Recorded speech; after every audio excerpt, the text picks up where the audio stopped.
Ata Māori, welcome. Welcome everyone to this additional council meeting of 10th of August 2023. Welcome to members of the public who've turned up to speak today, council staff, councillors, community board members, mana whenua representatives. I'll now call upon Andre Baker, if that's okay. Give us a karakia. Thank you. Tēnā koe, Ioana, kai hautū o tēnei tō tātou nei huhuinga mo te rangi nei. A koutou mā, rangatira o te kaunihera, kei ngā kai whiriwhiri o te kaunihera, a kei a koutou te whakamininga o te takiwā nei, o Kāpiti, nei rā te mi kia koutou.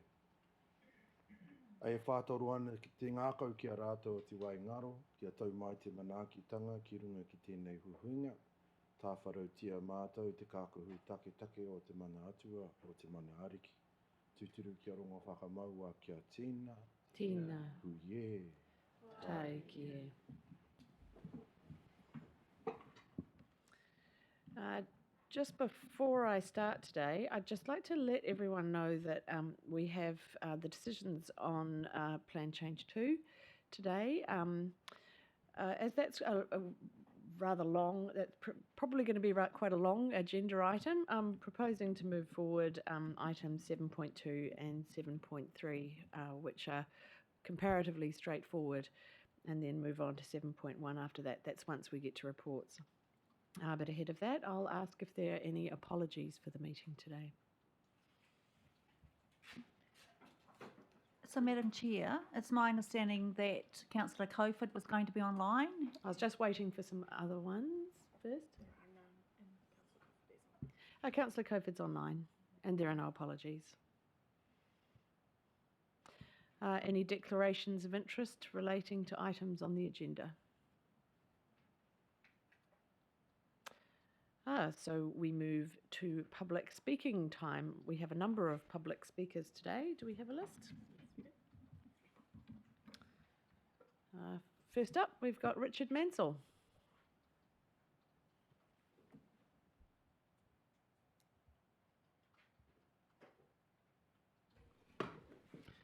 Welcome, Mr. Mansell. Thank you. Good morning, councillors, mayor, members of the public. Today I am here in my capacity as a land developer and a person who is directly involved in Plan Change 2. You probably know that I have other hats, but I am not wearing them at the moment. My submission today is on Plan Change 2, obviously. Damn, wore the wrong glasses. No, I didn't. And I'd just like to start with saying that the land in question has current resource consent on it for 46 sections, and this is something we will be pushing forward with once the regional council's winter work restrictions are over. With the build time of around 18 months, these sections will come onto the market around January 25. If Plan Change 2 is granted in whole or in part that affects our property, we will start our process over again and we'll probably produce a plan with around 120 sections. The reason I'm talking to you is to challenge some of the misinformation about my development and the process it went through to be included in the general residential zone. And much of the source of this misinformation is Leanne Morris, who's the lovely lady who I was sitting next to just before. She's a close neighbour of the land that has been developed and has been involved in the rezoning of our property to the 46 sections and has been involved in the Plan Change 2 process. I don't know whether you've all received the public document that went out. I was certainly made aware of it by 2 or 3 different parties. And I just would like to address some of the misinformation that was in there. The first was that there was no public notification of Plan Change 2.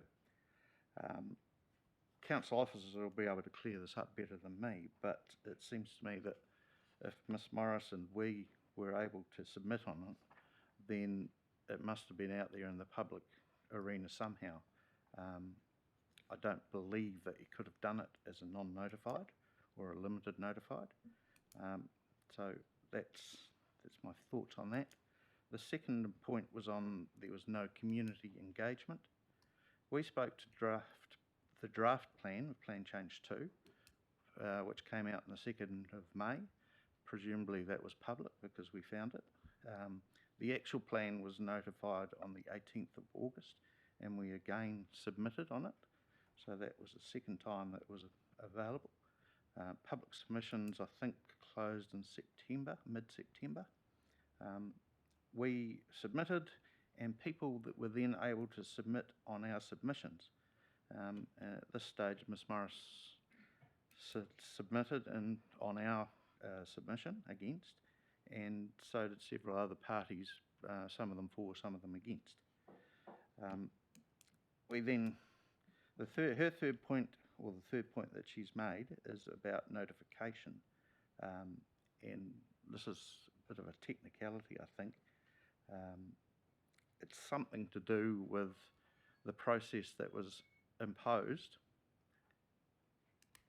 but I don't think it's through lack of council wanting. I think it's more central government didn't allow notification. We only received the Commissioner's report when the draft agenda was released last Friday. So I queried it with my lawyer, and she said that they weren't required to give submitters a copy of the report. And the last point, which is a bit messy and yucky, in the public document that Ms Morris has put out, she refers to the way that our land was the only land to be rezoned. She suggested that this was very questionable indeed, and the implications of that statement not only attack me, but it also brings into question the actions of the hard-working staff, the independent commissioner, and possibly the elected council. So I was a bit upset about that. So I would urge you to consider the findings of the commissioners. It's set out on paragraph 244 of their decision. It makes quite clear why they have accepted that our land should be included in the general residential zone. And I think you need to ask yourself, do you want additional residential sections available, which will happen if we can use the general residential zone, or do you want to just restrict what that can be done to what is essentially lifestyle blocks? It's a question of how many sections are going to be available at the end of the process. Thank you. Thank you, Mr Mansell. We're not taking any questions on items to do with public speakers to do with Plan Change 2 to keep ourselves safe under the statutory framework. Excellent. So thank you for your submission today.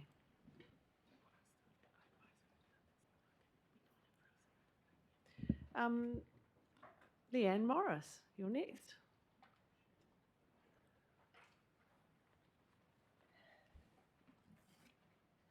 Hello. Now this is not my world. I've never done anything like this before in my life, so bear with. So, hello Madam Mayor and Councillors. And look, I just want to say, I want to thank people. When I've rung up to find out how on earth I do any of this, I rang through to the council's front desk, and all of the staff have been so nice and helpful. They even told me how to address you, you know. Now, and also the other thing is I've been talking to Democracy Services, Steffi and Evan, and they've been very helpful again, telling me how this process works. And I have to thank poor old Alfred and Jason Holland from the planning area, they've had so many emails from me saying, what does this mean? Where do I find this? How do I look this up? And look, they've only missed one email of mine, and I, gave them, oi, what about me? And they, came back and did it. So look, as far as the process that I have done on this, I am a layman. I'm a mum, okay? I'm not putting mums down, but I'm a mum. I've never done anything like this before, and I have found all the staff to be very, very helpful in this process. So, okay, I better start because my time starts now. Okay. I'm Leanne Morris, Brent and my husband, and I have lived on our rural lifestyle block for 23 years, and we are directly affected with Mr Mansell's request to rezone his land from rural lifestyle zone to general residential as part of Plan Change 2. Mr Mansell recently received a lifestyle block subdivision consent approved, which he has named Otahanga Estates. Now, this is under appeal in the Environmental Court, I believe. First off, I'm really baffled that Mr Mansell got these lifestyle plots approved by Capital Coast District Council way under the legal lot size provisions of the subdivision and rural zones. Thank you, Kathy Spears. Which one's Kathy? Oh, hello. Thank you very much. You read my email and you've escalated this as an official information request once you've read my email. I do appreciate it. Is anyone else aware that this has actually happened in Kāpiti, that someone has been able to get this through? It's quite shocking, really, I feel. Anyway, on we go. Mr Mansell has piggy-banked onto Plan Change 2 intensification process, dodging any community engagement to get the land rezoned to general residential, right bang smack in the middle of the rural lifestyle zone. And I know he's just saying that I'm giving misinformation. I probably have different wordings that are correct for what you guys term it. But we did not know. When I went to that hearing, or meeting or whatever the term is, that was when I found out this intensification was going to go on. Now, when I asked our neighbour, now my husband didn't know, and you could imagine what our conversation was like over dinner on that one. And when I asked my neighbour next door, they didn't know. Now, I have done a 200 flyer drop around the Otahanga area to try and make people aware of what's been going on, because people don't know. The people across the road didn't know. So the communication has not got out.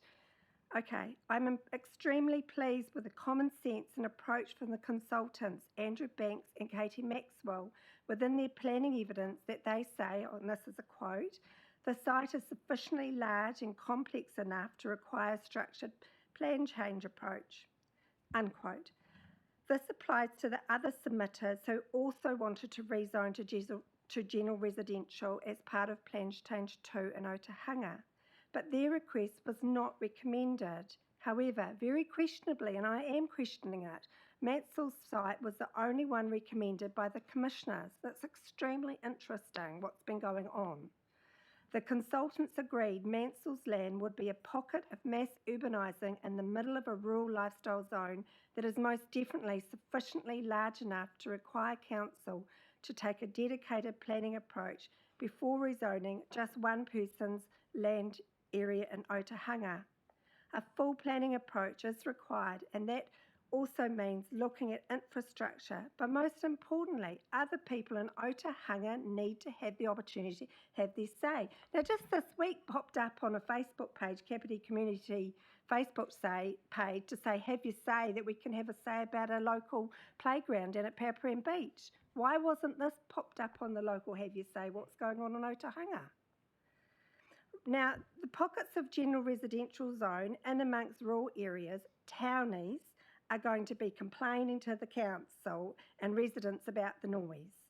Rural animals are noisy, geese especially, as they are great at guarding and will honk loudly at all hours of the night. You should know our Gus the gander. Oh, I tell you, he's the best guard goose ever. And when he can bite, he doesn't like me. We should have a run-ins. And he'll honk. He's better than the dogs. We've got a Doberman.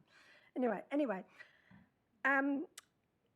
Roosters. Well, they can, and well, we've had one that crow at 3 a.m. And our current rooster that we've got at the moment, Crow, he starts at 4 a.m. So, you can imagine the residential people complaining about all this.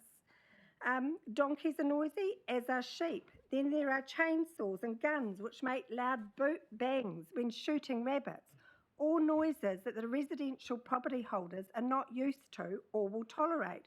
For example, just give me a minute, they're wanting me to, won't do my face.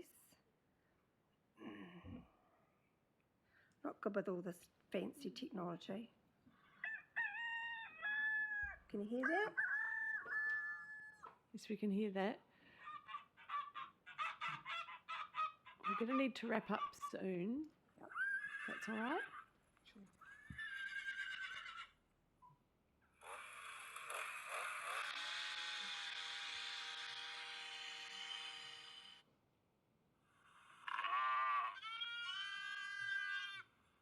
Thank you. I think we get the idea.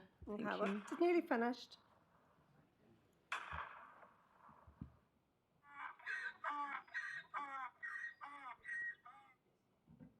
Madam Mayor and Councillors, you have been voted in to represent all ratepayers in the community. I'm asking you to consider two options. One, reject the proposal of rezoning Otahanga under Plan Change 2 and insist it goes through a full structure plan change with some robust planning of the Otahanga area of roads, especially Te Oko Street and Ratnui Road. Do you know we haven't even got any bus stops down in Otahanga?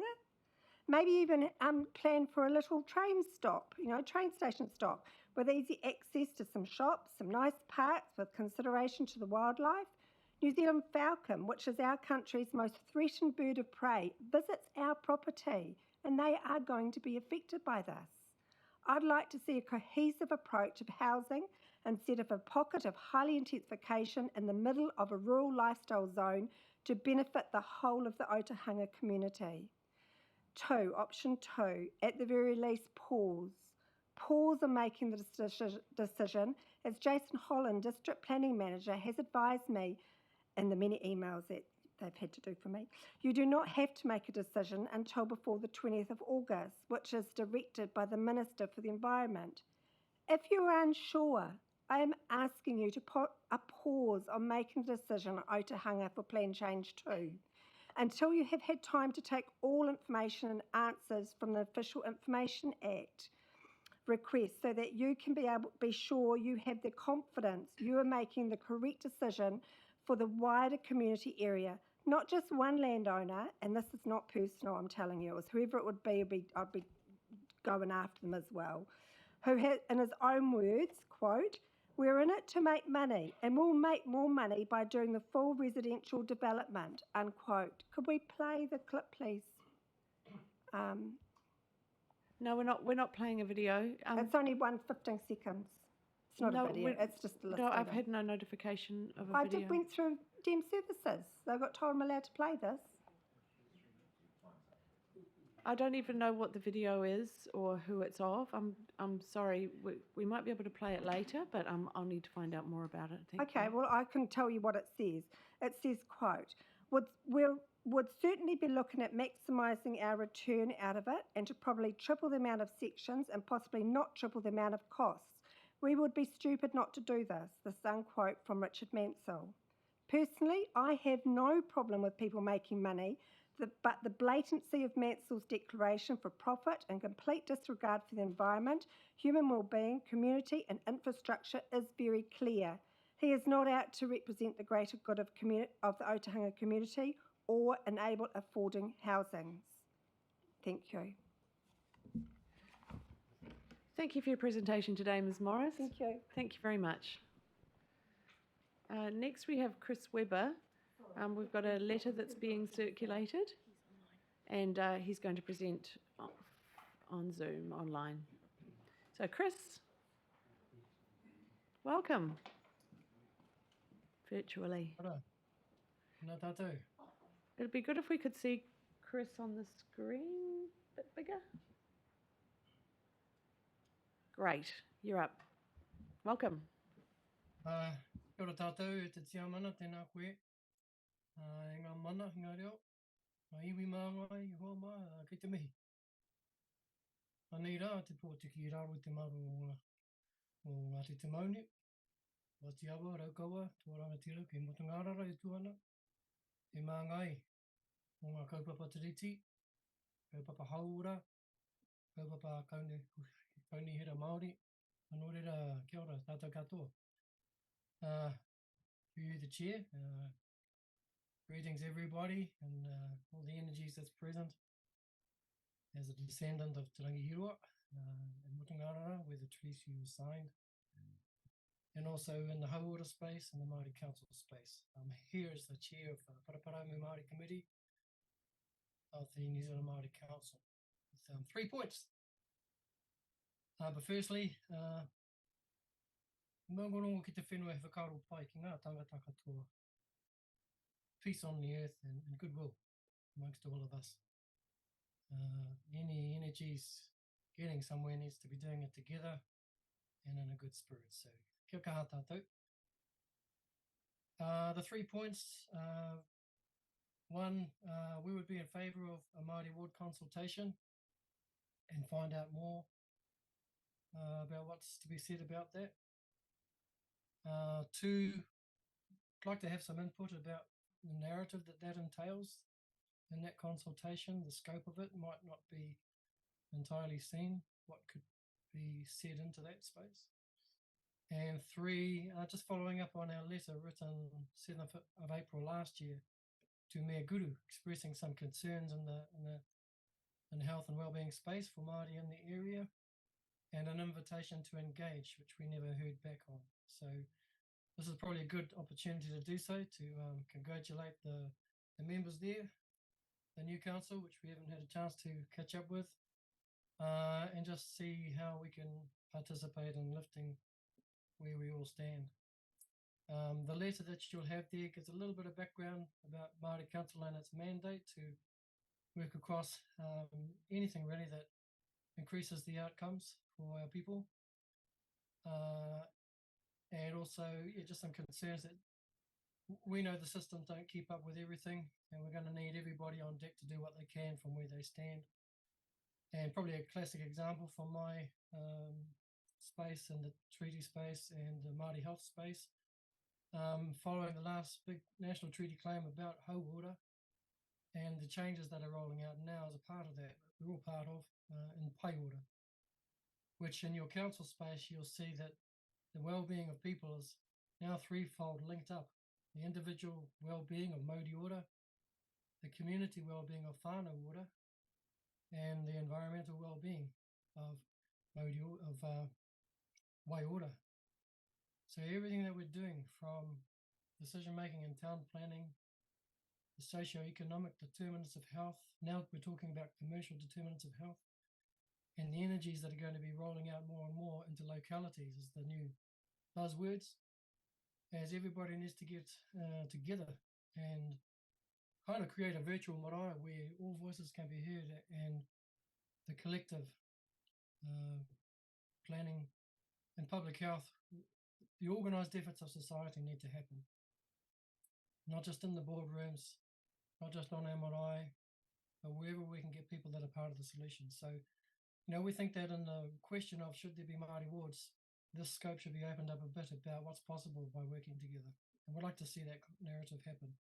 And tautoko, our iwi, to figure out how do we make sure we protect our iwi aspirations, but supplement too, because the majority, 1 in 6 people in the area, whakapapa is Māori, but we have very little on that. And the majority of the people we're looking after are not of the rohe, so how to bolster our manaakitanga in those spaces with our iwi, with our taurehere, with our non-Māori, and what can Māori wards add to that. We'd like to see that conversation happen. Kia ora tātou. That's probably my time there. So, hopefully if that letter's circulated, tēnā koe mea. I know it was expressed last time I presented because our voices are hapu. One of the issues with the legislation, it requires councils seem to work with mandated organisations of various types, but that tends to exclude those that don't fit into that space. Thank you. Kia ora. Thank you so much for your presentation today. There was so much in there, and we do have a copy of the letter in front of us. It's been circulated to councillors. What might be useful, just as a suggestion, would be to refresh that letter and address it to the Mayor and current councillors. I think it's important that we all are included in this communication, or indeed all elected members of the council, so that we can discuss it amongst ourselves. Before I go to questions, I'd just like to address the letter a little bit. So I'm looking at the third bullet point and the concerns. The rest, the first two we're kind of going to be dealing with in some way today. But to understand the scope of Council's approach to Māori needs, including operation of Te Whakaminenga and Mana Whakahono agreements with iwi authorities, and how they relate to progressing the needs of Māori in the district. I will point out that we're refreshing and reviewing our Memorandum of Partnership, and that work is just getting underway. So it's really good timing to get this letter so that we can feed in some of these thoughts into that. And that work will go some way, in fact, a big way in dealing with that particular point that you make. So I just wanted to point that out before I go to questions. But thank you so much for your presentation. Really appreciate it. Do I have anybody with any questions? There don't appear to be any. Just acknowledging Councillor Martin Halliday, who's been working with us, Māori Council, and my brother, my tuakana, Carl Weber, who's the community board. Thank you. Thank you. Ngā mihi nui. Thank you very much. Right. So that brings us to the end of public speaking time. There are other members of the public in the gallery. Has anybody not had a chance to contact council staff and wants to address the council today? No. Well, good. So we're members' business, leave of absences. Does anybody want to request one in this forum? No. Matters of an urgent nature. I haven't been advised of any. So we move on to reports. So we're going to move on now. I wonder if Chris is still online. We're going to move straight on to establishment of a Māori Ward. So I'll pass on to Steffi and Janice, who are going to take us through this.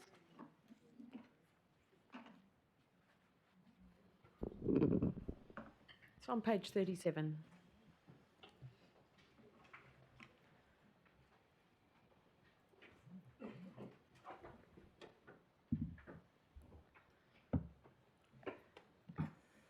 Great. Kia ora koutou. We're taking the report largely as read, as it was left to lie on the table from the last council meeting, but we're here to answer any questions if there still are any. Yeah. So do anybody have any questions about this report? Does anybody have any questions? No. In that case, I'll be moving for a recommendation, either A1 or A2. Councillor Halliday. Happy to move a recommendation A2. Do you have a seconder for that? Councillor Wilson. Right of introduction. Thank you, Madam Chair, through you. Over a relatively short debate, I guess. Obviously, I'm a second-term councillor and have come into this role quite naive of the Māori situation, tangata whenua, mana whenua. And as you mostly know, found out about my whakapapa 2 years ago, which has led to me being more involved in this space. During the last triennium, I attended all the Te Whakaminenga hui, with, even though I wasn't on the committee as such, and any other event in relation to the relationship with our mana whenua. And thank council officers, especially Kahu, with regards to keeping me safe in that space when I was away representing council, actually. We made a decision in regards to the last representation review, and in hindsight, I regret that the Māori Ward wasn't a part of the process through the last representational review. Co-governance has created a dialogue from Māori about what are you afraid of, which I would also apply to this situation.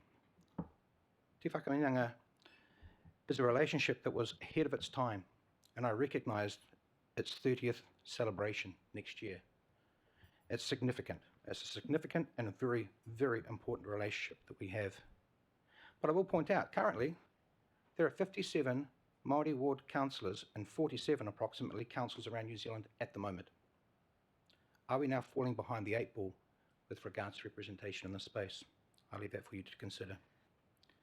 Councillors take an oath to a district-wide approach to our entire community. In my opinion, we act as translators between the community and council, and usually predominantly in the ward that you represent. That's what I do, but I do take into consideration the wider district. I would expect the same for a Māori Ward councillor. But there would be a similar pathway for all Māori, tangata whenua, mātawaka, to have somebody representing their views via their ward. That ward being for the larger mātawaka, Māori population on the Kāpiti coast. But being very clear, that does not diminish or take anything away from the relationship that council has with mana whenua, which to me, as I noted before, is a very important relationship. So I'll be obviously supporting moving forward in this space, and I look forward to further representation of Māori at this table. Anybody else wanting to contribute to debate? I might contribute next. So I'd just like to point out that the recommendation is to proceed with wider community consultation with tangata whenua and other communities ahead of a final decision on whether to establish a Māori ward in this trade area prior to 23rd of November 2023. And I think it's important to clarify that audibly for the record. We're not deciding on the establishment today. We're deciding to go out to consultation, the decision being made later this year. I will support this today, acknowledging that it sits alongside our, if we went ahead with the Māori Ward, it very firmly sits alongside the firm commitment that we've made to refreshing and reviewing our relationship with our mana whenua partners, as I said in a response to a public speaker earlier today. And it in no way will impact on our work stream and our commitment in that regard. I'm keen to carry out this consultation as I think alongside our community, mana whenua will have a chance to respond as well between now and the final decision happening in October, November. So next, Nigel Wilson. Yep. Just to make a couple of points. One is just to reiterate what you're saying. I don't think there's any way that this would be to the exclusion of the current mana whenua relationships. I see this as something additional rather than something as an instead of. In our two nearest neighbours, Hori Whenua, Nina Horitapa and Justin Tamihana are both Māori Ward councillors, so there's two Māori Ward councillors in Hori Whenua.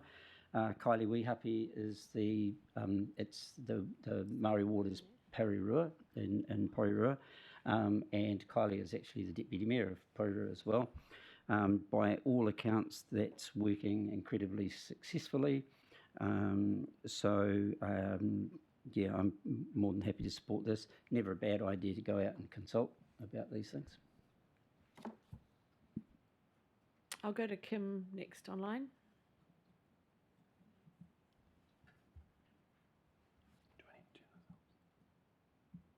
Kia ora.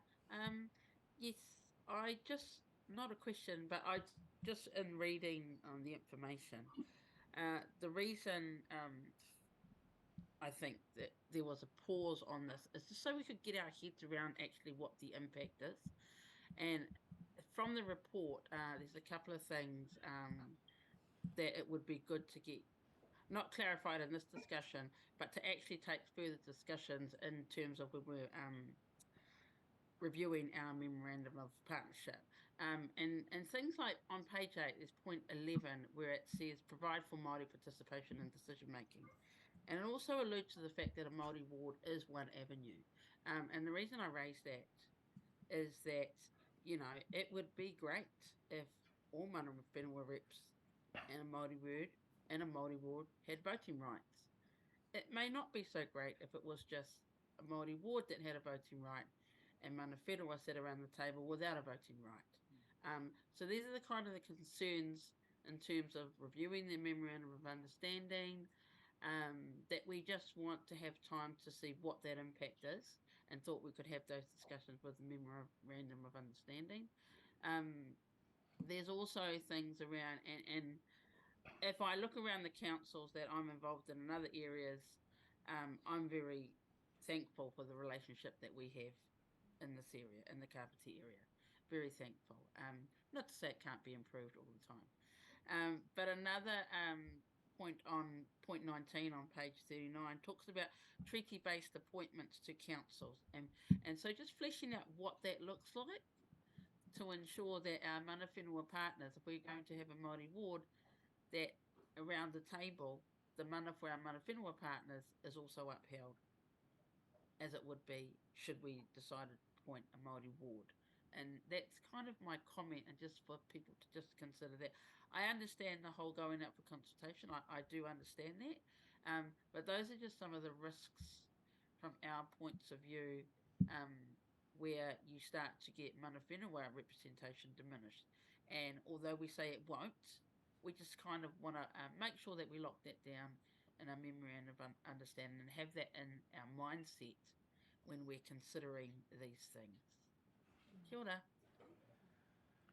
Thank you. Bede? Yeah, thank you, Mayor Holbrook.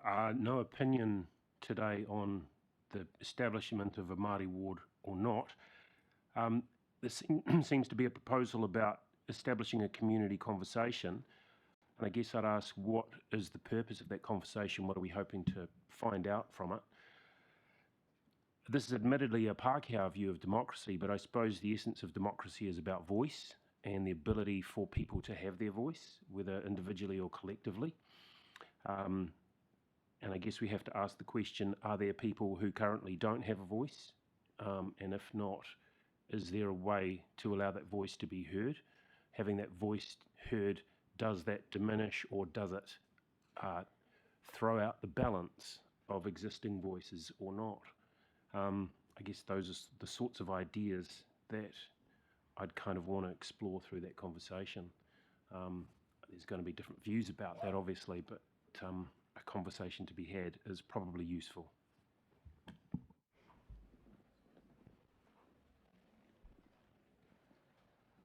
Who's next? Oh, Denise.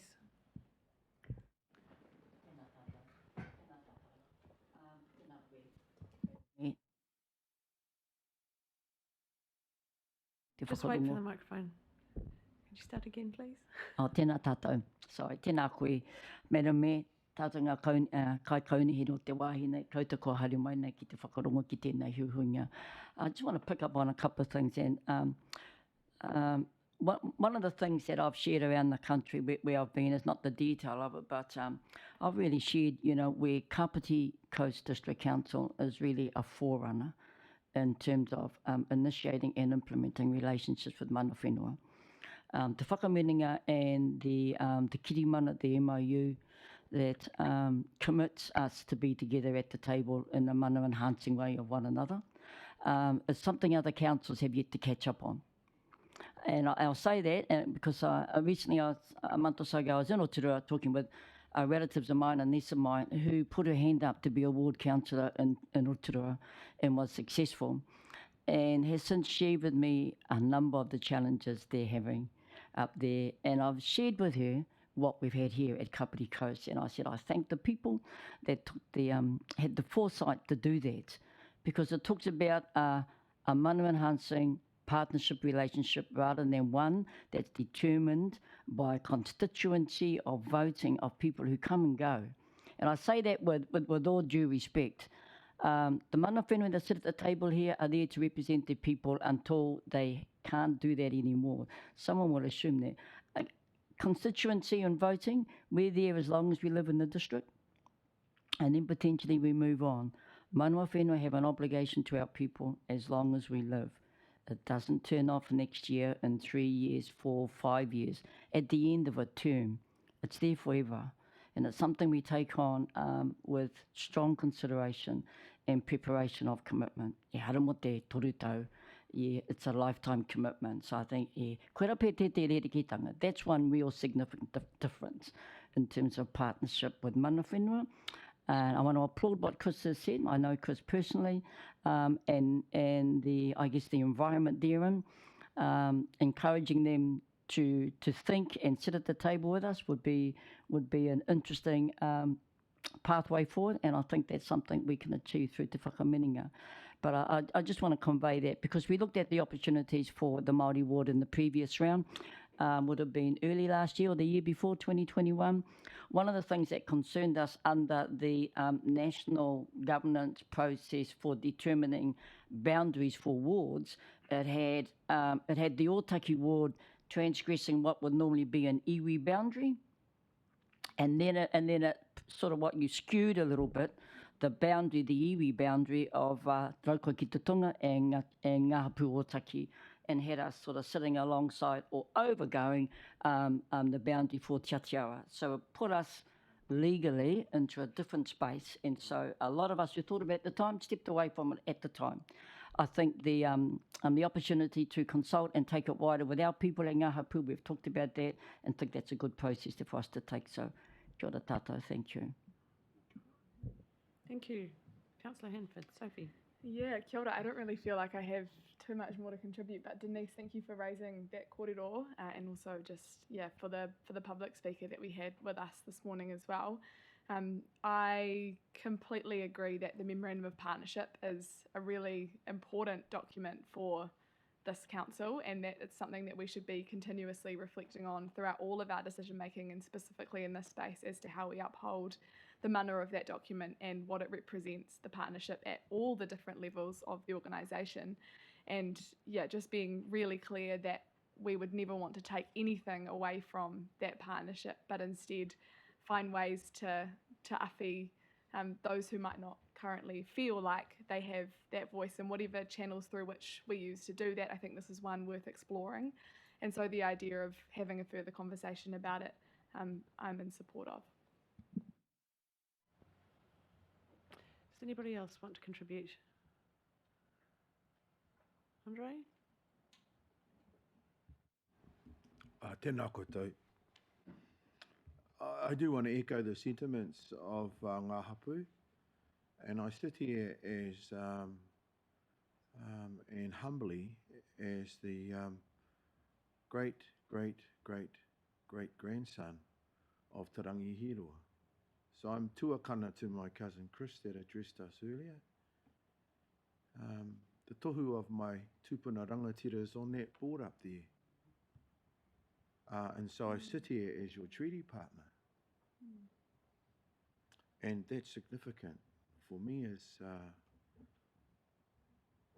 a descendant of our three iwi, and as your colleague, as an elected governor or rangatira of our iwi, just as you are sitting here as elected rangatira of this community of Kāpiti. The Local Government Act isn't friendly to us having this conversation. And that's something that I think we would want to include if you were wanting to consult further about the Māori Ward option. It absolutely compromises your treaty partnership with the three iwi. And I think that's another matter that deserves wider conversation and engagement, so that across this table there's a clear understanding about each other's expectations, which is captured by the Memorandum of Partnership that this council has initiated. And it's right for us to acknowledge that we have taken a really brave initiative as a local authority that is still in our infancy, and yet we have bravely taken a strong position to recognise mana whenua within this district where we all live. And we should not be forgetful of how significant that is. And today we sit here again as a result of you as a council acknowledging the recommendations that came from an independent mana whenua review of this council. You also undertook your own review and absolutely feel privileged and honoured to be able to sit here as a mana whenua representative because of the decision you made as a council in 2022.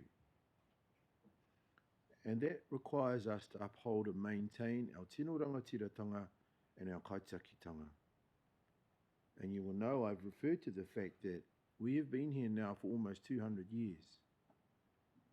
And so our focus for the moment is to respectfully acknowledge this new partnership that is evolving.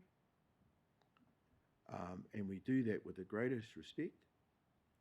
And we want to concentrate our time on energy and priority to ensure that there is absolute clarity and transparency about the accountability we have for one another at this table on behalf of those who elect us into these positions. If I was to travel to the coast tomorrow and attend a council meeting and say, kia ora, I'm Andre Baker from Tatiawa, from Ngāti Toa, from Ngāti Raukawa. I want you to make this decision as a Māori. I wonder what the response would be. And I'm using that question to ask us if we would look to define the term Māori, because it's a convenient colonial expression. It does not necessarily respect whānau, hapu, and iwi affiliations.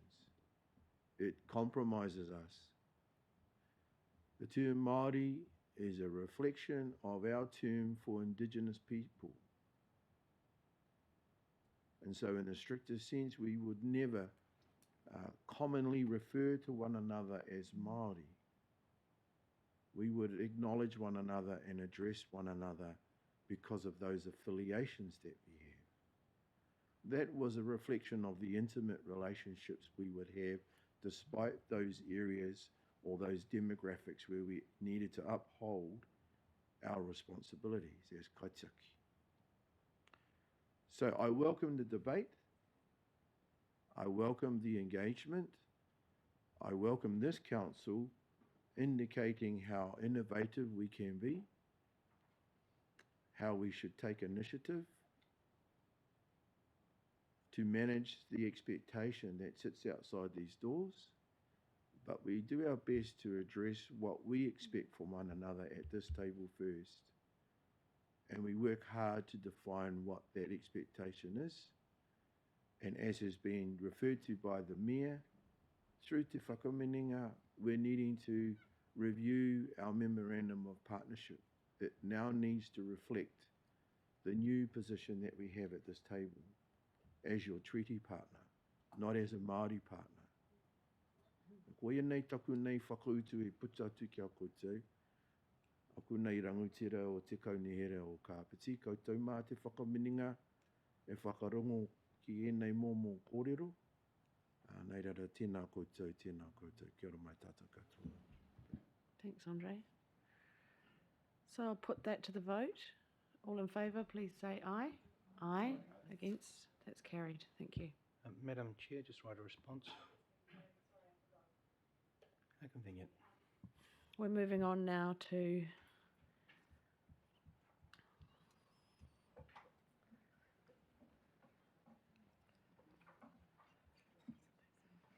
(7.3), conducting a poll to select the electoral system for the local body elections.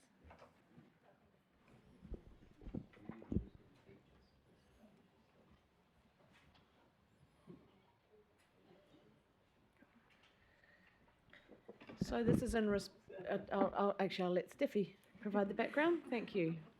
Sorry, I was just getting my paper sorted. Kia ora koutou, through you, Madam Chair.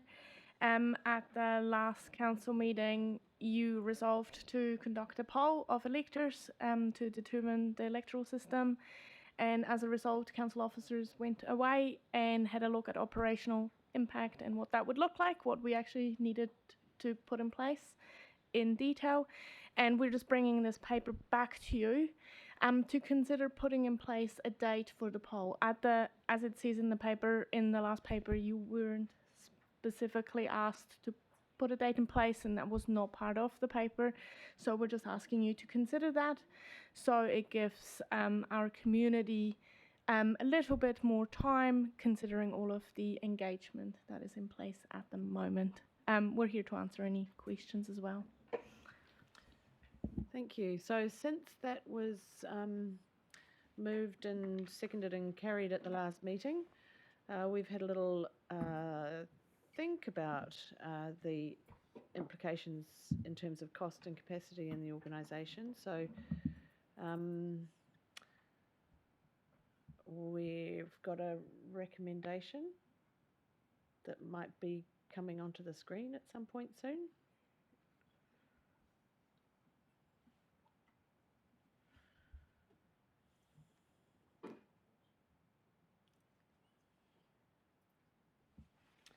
Great. So this is something that I'm suggesting, that Council revoke the resolution passed at the Council meeting of 20 July to undertake a poll, etc., and that Council ask officers to bring back the report on selecting the electoral system presented to Council on 20 July. And just as a little bit of background, the poll that was required is subject to some quite strict limitations in terms of the time limits that we have to do such a poll, and the requirements around the poll itself. So it's not an insignificant undertaking for Council. So I'll ask for a mover for the recommendation. I'll just get some advice. Can it be the same person who moved the recommendation in the first place who moves to revoke it? I haven't done this revoking before. If you bring in a whole new motion, it can be anyone. Yeah. Councillor Kirby. I'm happy to move that new recommendation that's on the screen. And seconded by Councillor Hanford. Have we got any debate? Isn't a right of introduction? No? Yes, I'm happy to say a couple of things. I think it's an important decision that we're making, and in hindsight I would look back and say that in my moving the original motion on the 20th of July, that should have probably been a tabling of that report to allow for more information around timing, around organisational capability and space within our pressed work schedule and timeframes that we've got. So this is one way that we can bring it back to the table again with that further information now present to be able to reassess that decision. So thank you for the opportunity. Yeah, to talk all those comments. It was a paper that came quite quickly to Council, and some members didn't really have a lot of background information. I think the moving and the passing of this resolution too reflects the desire of this Council, and I think that's reflected in the previous report too, to engage with the community at every available opportunity to make sure that we're moving in a direction which is shared amongst the community. So next we have Councillor Cooper. So just a point of clarity, so does this mean that we're not going to now talk to the public about what system we want? Yes.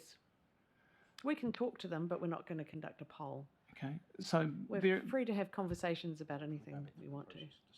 Okay, so bearing in mind the Council recommended STV, won't the Council just come back and recommend STV again? That wasn't my recollection, and any options are on the table. I shouldn't be answering questions, sorry, but any option would be on the table. Either option would be on the table. We also have the opportunity maybe to get more information ahead of that report coming back to Council. So I don't think there's any foregone conclusions as to which system Council voted for. So will there be any community input into the Council's report? Sorry, we're actually in debate now. No, it's a question. Will there be any community input? Question. Any community input into the Council report, or would it be just a Council generated report with no community input? The same report would come back. Then actually answer my question. The same report would come back to the table. Exactly the same report as we've had. We don't generally consult on reports. Okay. It's already been, the report's already been written. It would come back to Council. If we want to have a conversation with our community about this ahead of that report coming back, more informally, that's a conversation that we can have. So, sorry, I won't take any more questions because we're in debate. Councillor Halliday. Thank you, Madam Chair. My understanding of things, and this is through debate, is that it's coming back to the table. All the options will be on the table to be rediscussed and relitigated by this table as such. I dare say the option to go back out to the community will be something we'll decide then as such. And I'm hoping that we'll have the opportunity to workshop this potentially as a lead into that as well. I think that's potentially what caught us out last time. Otherwise, we'll just be in the same spot as we were last time. But looking forward to that conversation. Thank you very much. Thank you. Right of reply? Oh, sorry, I've got Mr. Larissy Bede. Sorry, just one quick comment. Could I just acknowledge it's a very big move of Councillor Kirby to have revoked something that he recommended in a previous meeting, something that people in politics don't do very often, and maybe we should take note. Thank you. Yeah, the ability to change one's mind based on new information is a powerful thing. Councillor Kirby, right of reply? I'll waive that. Thank you. Thank you, Bede. Thanks. So I'll put that to the vote. All in favour, please say aye. Aye. Against. That's. Would you like a division, Councillor Cooper? No. So that's carried. Thank you. Thank you. Great. So. Do you want me to take that away so you don't get cluttered now that it's Yes, done here? please. So we are going to now move straight on to and make a start on 7.1, which is decision on independent hearing panel's recommendation on plan change 2 to the Operative Kāpiti Coast District Plan. So we'll just take a moment while staff come to the table.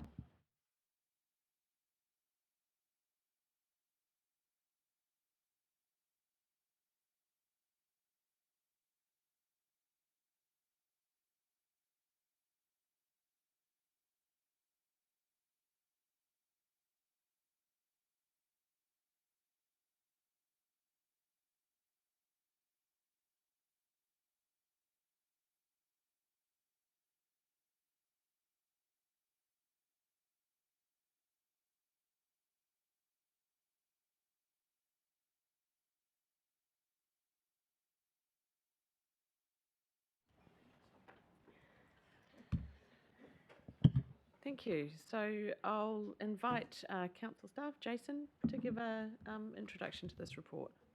I believe there's a presentation.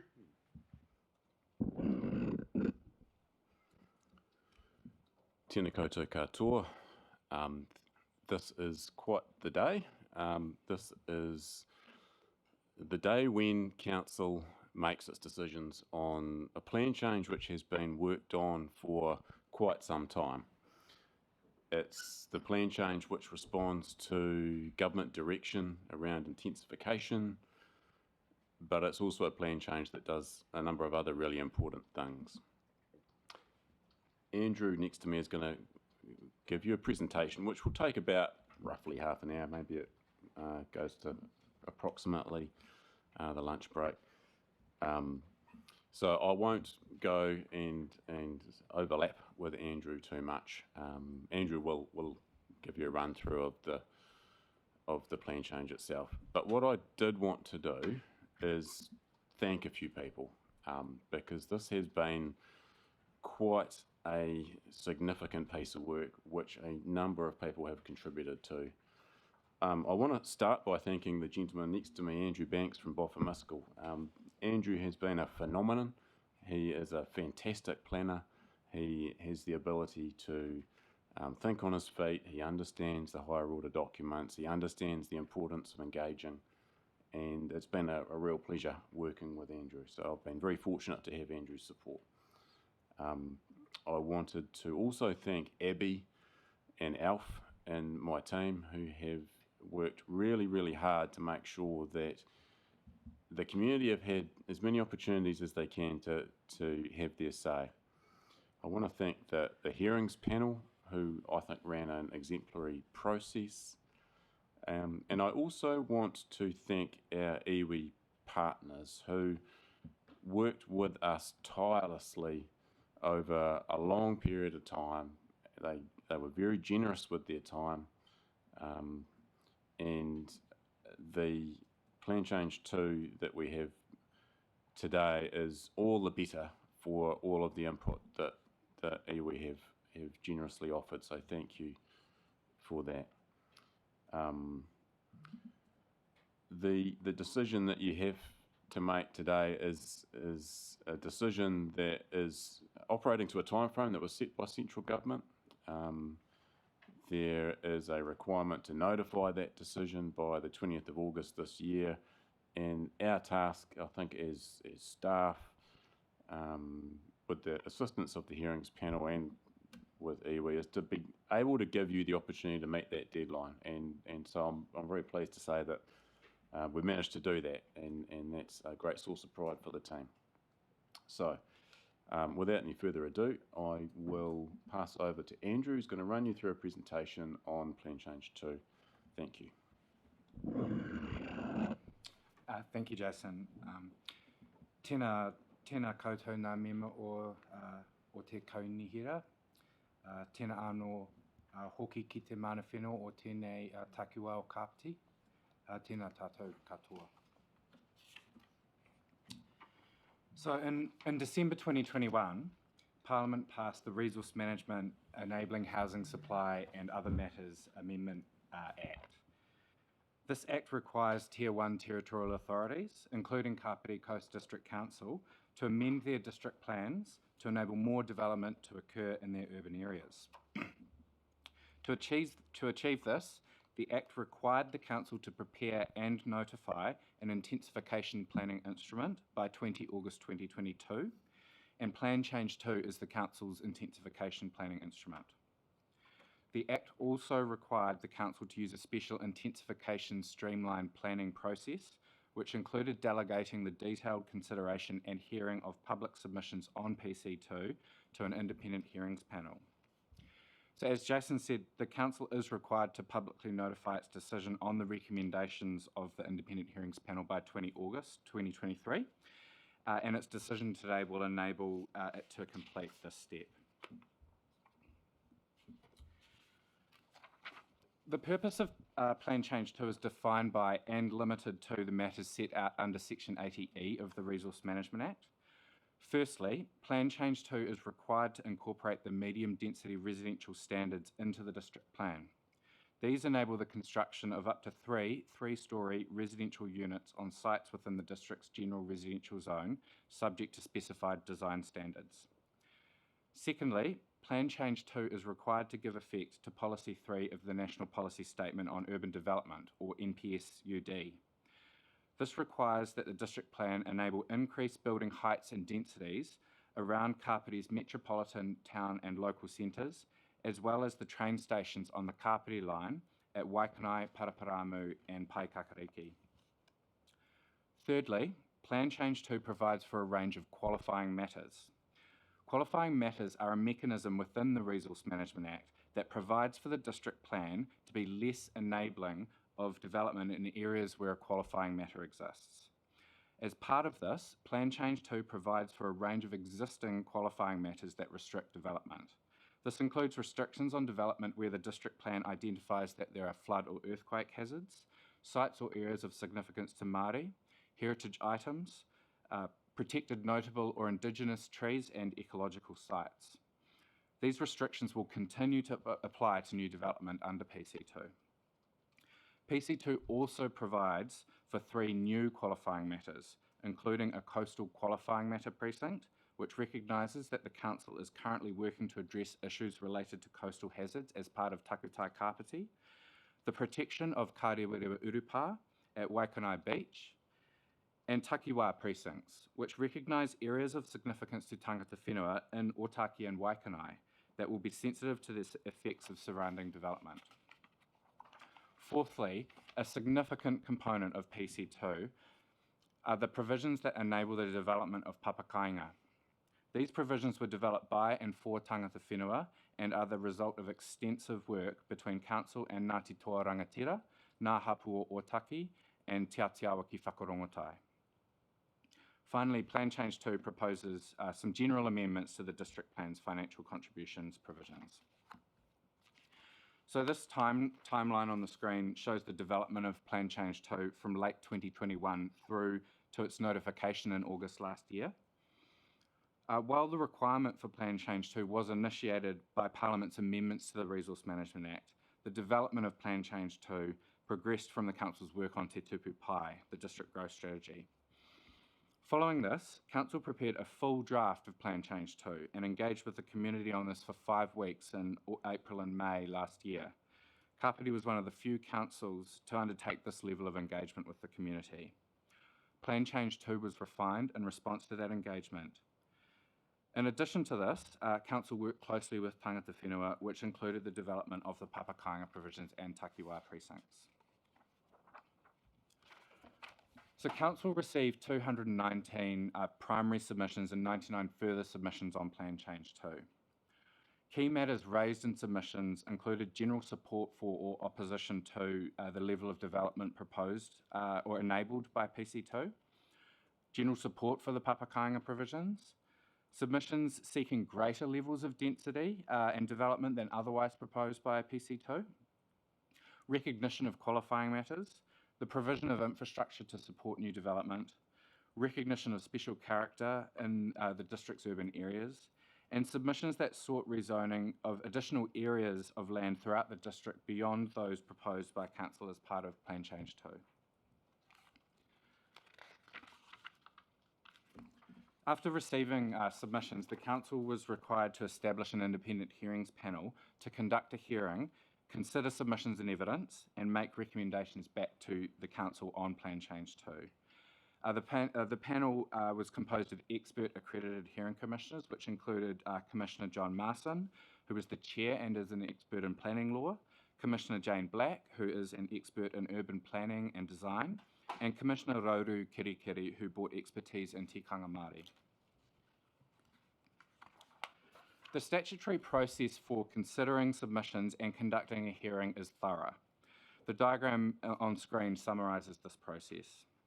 After receiving submissions, Council officers reviewed all submissions and provided a report to the panel setting out their recommendations on each of the decisions requested by submitters. In total, there are about 2,400 decisions requested by submitters. Concurrently, submitters prepared their own supporting information, including expert evidence, to present to the panel. The panel held its hearing in March and April this year. Council officers, along with 63 submitters and their experts, presented to the panel, who asked questions of Council officers on various aspects of the plan change and asked questions of submitters and their experts. After the hearing, the panel gave the Council the opportunity to provide a written reply addressing matters raised by submitters at the hearing. And following this, and after considering matters raised by submitters, the evidence put forward before them, the Council's reply, and the statutory requirements of the RMA, the panel made its recommendations back to the Council. The panel's recommendations are contained in its report to the Council, which is attachment 1 to the Council meeting agenda. Their formal recommendations are set out in paragraph 13 of their report.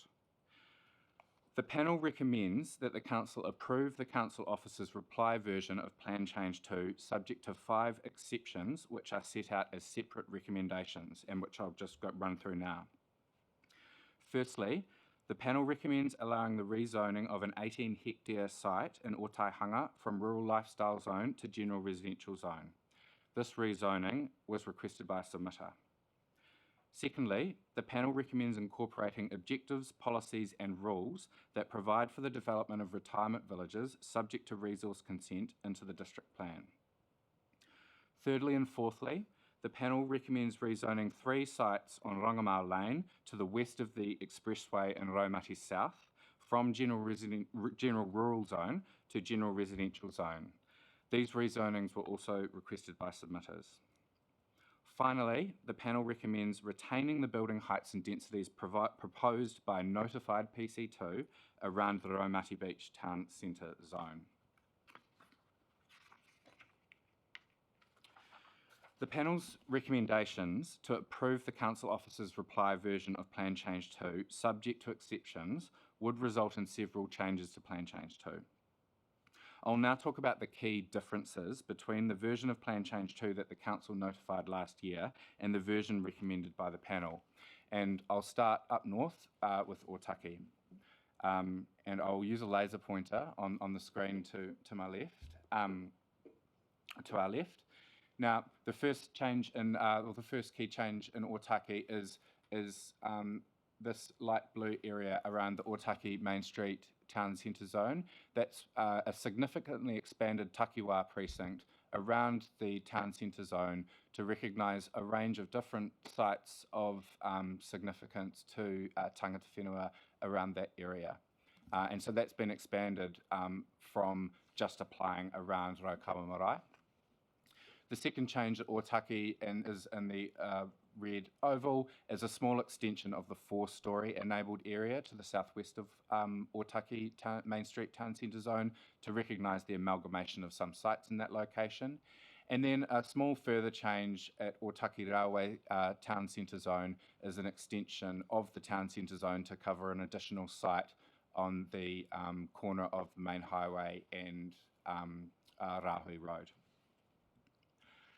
Coming down to Waikanai, starting up at Peka Peka Beach, this area shown in the light blue line that runs right down the coast is what is called the Coastal Qualifying Matter Precinct. So that's the area where the medium density residential standards have not been applied.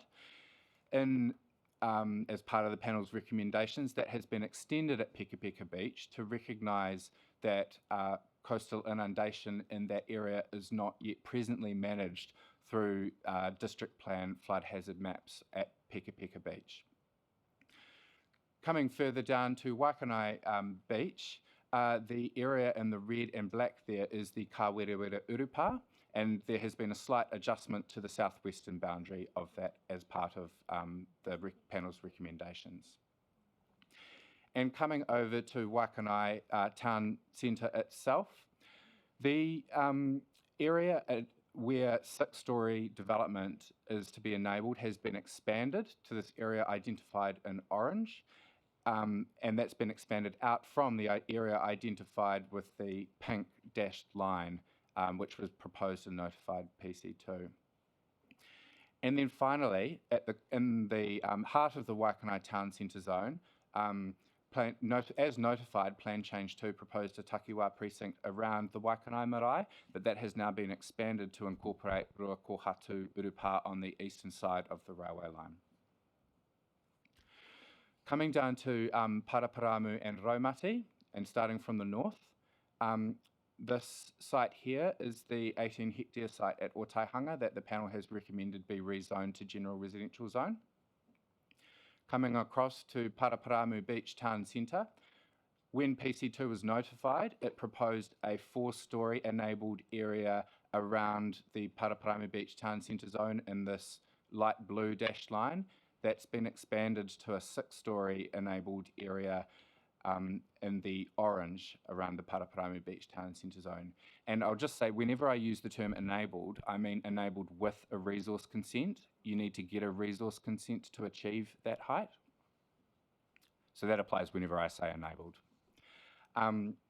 Coming across to Paraparamu Metropolitan Centre, as notified, Plan Change 2 proposed to enable 12-storey buildings in the centre, and that has been amended to 15 stories. And in the area immediately, residential zone immediately surrounding the Metropolitan Centre zone, identified in this dark blue line, that is proposed to be enabled to 10 stories as opposed to 6, which it was at notified PC2. There's been a small adjustment to a proposed rezoning to include an additional site on 76 Ruahine Street. And then coming across the Raumati Beach Town Centre zone, this is where the panel have recommended that the heights proposed by notified PC2 are retained, and so that is enabling 4-storey development within that dark blue line around the Raumati Beach Town Centre zone. Further south, coming to Rongamau Lane by the expressway, the panel have recommended extending what was a council proposed rezoning to include an additional 3 sites requested by submitters.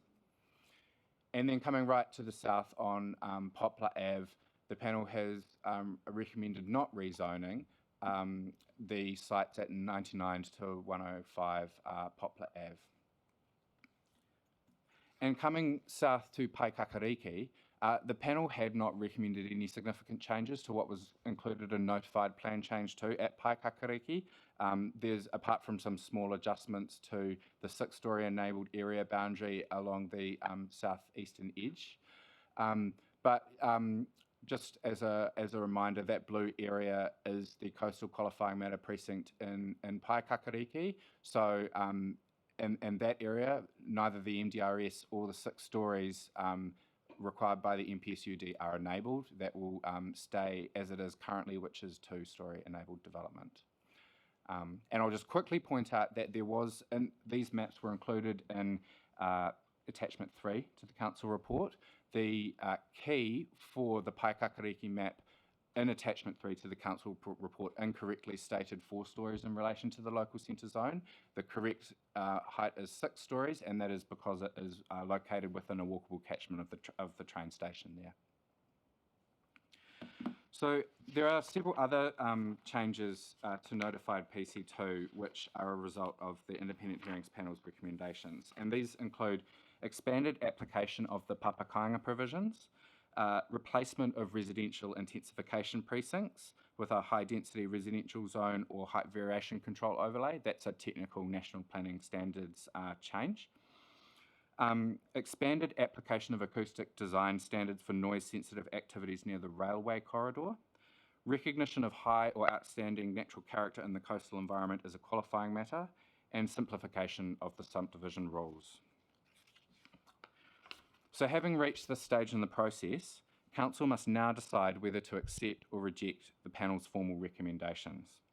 However, Council is subject to statutory obligations under the RMA when it makes its decision. Firstly, when the Council makes its decision, it must not consider any submission or other evidence unless it was made available to the Independent Hearings Panel before the panel made its recommendations. This recognises that the panel were only able to consider matters put to them by submitters or presented to them at the hearing.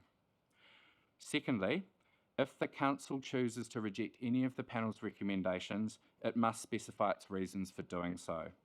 This recognises that the panel have arrived at their recommendations after a thorough and exhaustive process.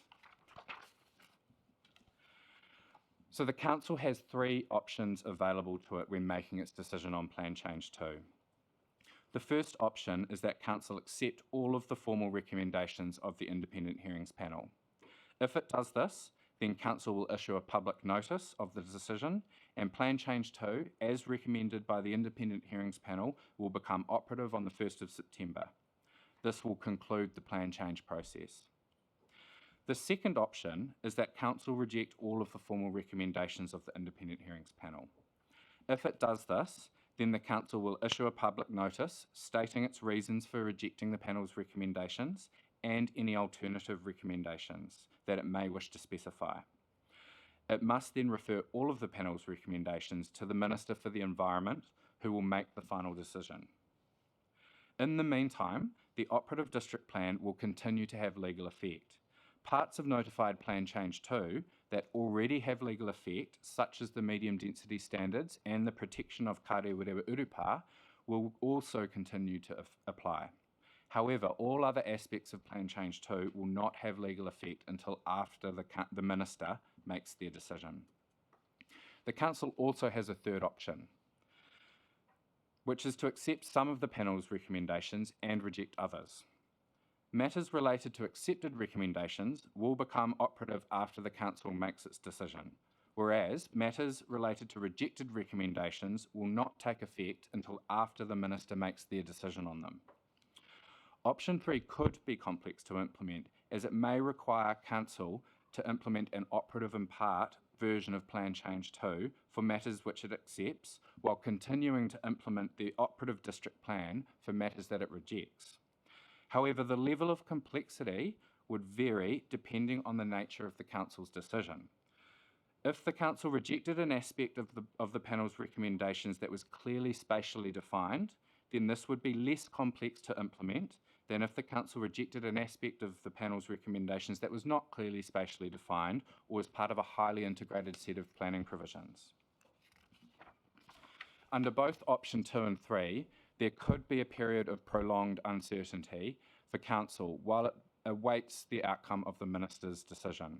There is no time frame for the minister to make their decision and no certainty as to the outcome of their decision. So, as you will have read in the report, the recommendation of council staff is that the council accept all the panel's formal recommendations on PC2. We recommend this option because the panel have arrived at their recommendations after a thorough statutory process that included the consideration and evaluation of all the submissions and evidence that was put before them alongside the statutory requirements of the RMA. To return to the purpose of Plan Change 2, accepting the panel's recommendations will ensure that the district plan supports Kāpiti's diverse communities to meet their housing needs now and into the future and enable the development of papakainga housing by tangata whenua for tangata whenua. It is also recognised that beyond Plan Change 2, there are a range of actions that the council can take to support, encourage and influence positive urban development outcomes for Kāpiti. Some of these are set out in Recommendation C to the council report. These include future changes to the district plan, which provide council with the opportunity to consider the strategic direction for future urban development, address matters of importance to mana whenua, and provide for new or updated approaches to qualifying matters, such as sites of significance to Māori, flood risk, and natural hazards in the coastal environment. There's also opportunity to review the council's infrastructure strategy and development contributions policy as part of the next long-term plan process to ensure that the planning and funding for infrastructure are aligned with anticipated growth. Progressing work to support tangata whenua to develop papakainga housing on their ancestral whenua is further action that the council can also consider, alongside considering a review of Te Tupu Pai and investigating options to build urban design capacity and expertise within council and in partnership with mana whenua so that the council and mana whenua are well placed to influence positive urban development outcomes. So to conclude, we recommend that council, after considering the report of the independent hearings panel, accept their formal recommendations on Plan Change 2. Thank you. Thank you very much, and thank you for the extreme amount of work that's gone into this. I remember the last time you were in the chambers, you had a stack about that high. You're down to that, which is good news, I guess. Yeah. So thank you so much for the work that's been going into this. I will take a few questions now, just to take us through to the break, and then we'll break and move to recommendations after that. Councillor Wilson. Yeah, thanks for that. Just before we start, actually, if any questions are outside the scope of what we should be asking at this stage in the process, I'm going to seek council advice and terminate. It's not because I'm trying to shut anybody down, just making sure that we're having a robust and legally sound process today. Okay. From the report, there was something that wasn't demonstrably clear to me, and given that the primary motivation for Plan Change 2 was to provide for housing, right?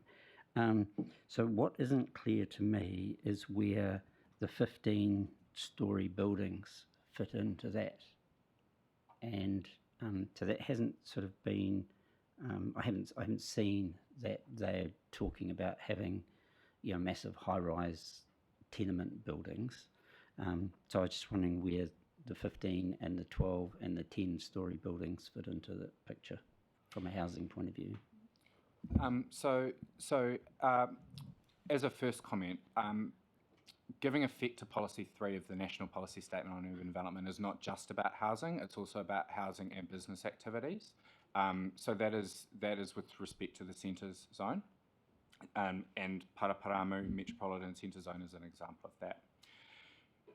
Now, with respect to the 15 stories, those increased heights around the Paraparamu Metropolitan Centre Zone, that was a matter sought by a submitter, and the explanation I'm giving to you is actually a paraphrasing of the council officer's reply evidence to the panel on this matter. There were Plan Change 2, in that submitter's view, did not go far enough as part of giving effect to the National Policy Statement on Urban Development. And actually that submitter saw a range of additional heights and densities throughout the district. In our response to the panel, we provided a response on a range of those requests, but in relation to this particular request around the Paraparaumu Metropolitan Centre Zone, the National Policy Statement on Urban Development is looking to enable, looking for councils to enable additional development in areas where one or several qualities apply. And in the case of, and this is set out in Objective 3 to that policy statement, and in the case of Paraparaumu Metropolitan Centre Zone, there was more than one quality. It was the fact that, firstly, that it was the core centre for the district in terms of planned business activities and community services, but also it's got a rapid transit stop. So there was an alignment of multiple aspects of the NPSUD which suggested that it would be appropriate to go beyond.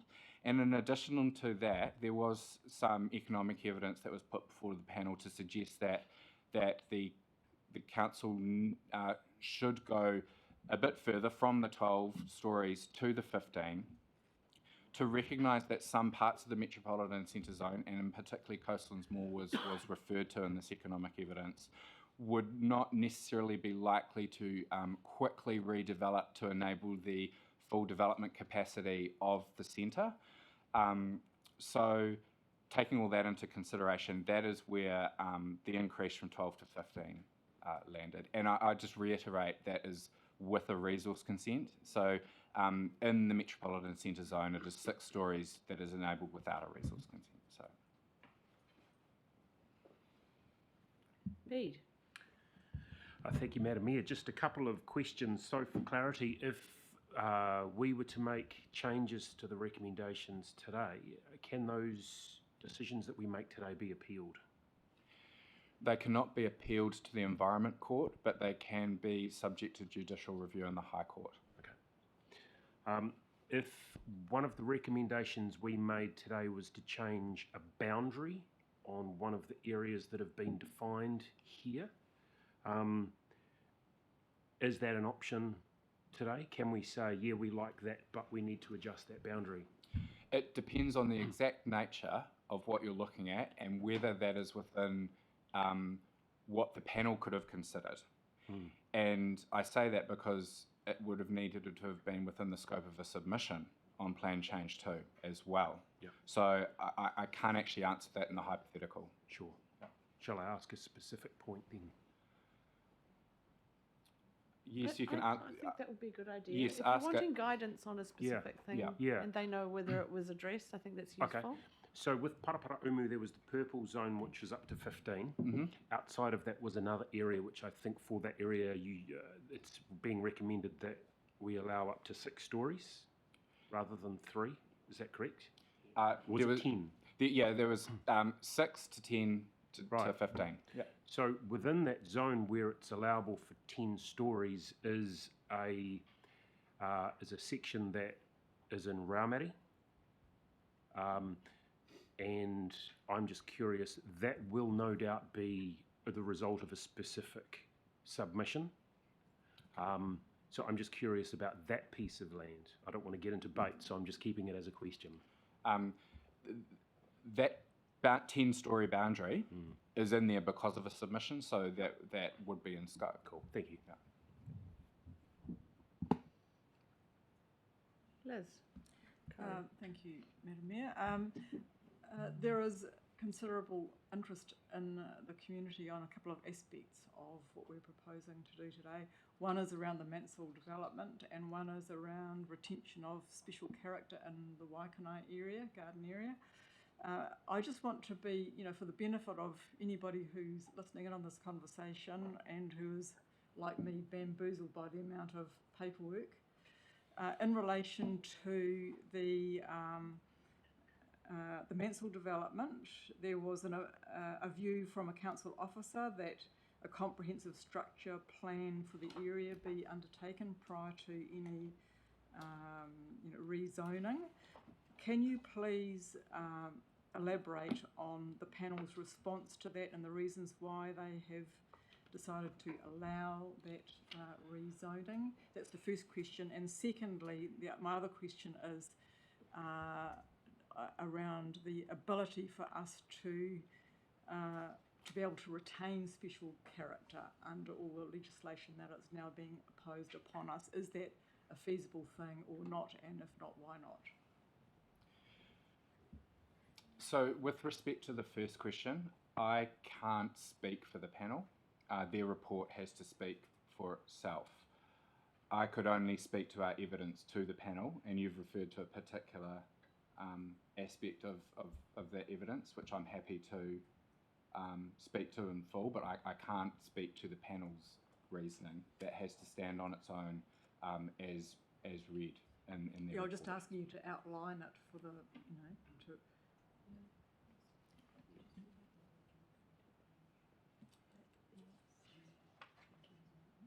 Yeah. So can you just spell out the panel's... Why don't we do that at the lunch and then we come back? I think Councillor Coe is wanting it on the public record, maybe. Yes, that's right. That's right. It is the information that Councillor Coe is referring to is in the appendice. Yes. It's appendix of the report. I just want to bring it forward into the, so it's on public record, yes.